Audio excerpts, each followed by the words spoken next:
Mark chapter 13, the Olivet Discourse, and we left off with a question that I was going to get into today. And that question was, what is the manner, or what was the manner of Jesus' answer to the question in verse 14 of when will these things happen and what will be the accompanying signs to these things?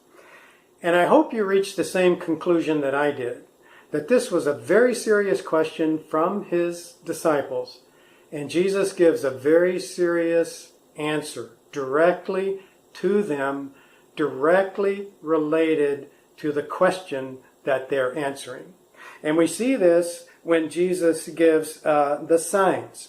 But before we get into that, there's really three main things that are going on in Jesus' answer. First of all, he prophesies, he predicts the destruction of the temple. Secondly, he predicts the destruction of Jerusalem. And thirdly, he predicts his return, the second coming. That's what we'll talk about on Friday, but today let's talk about the first two. Jesus gives some signs. Now these signs are, there'll be false prophets, there'll be wars and rumors of wars, there will be famines, there will be tribulation, and the gospel will be spread to all the nations. So let's look at the destruction of the temple. So my question is, did it happen? Jesus said it was going to happen. He was talking to them at that particular time and space. Did it happen? And the answer we know beyond a shadow of a doubt. In 70 AD, the Romans destroyed the temple. Did the destruction of Jerusalem also occur? And we also know from history, from historians like Josephus, that yes, that also happened.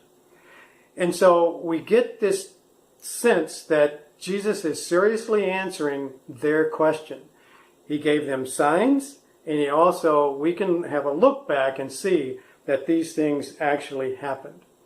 Now, the third one is a little bit more difficult to deal with, and that starts in verse 24 on the second coming.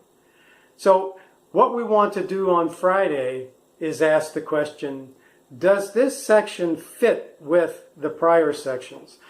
Was Jesus' answer from verse 24 on the same as his answer in the prior verses? That's a more difficult thing to ascertain. There's some complications to it, and hopefully on Friday we can make a little bit of headway in discerning this one as well.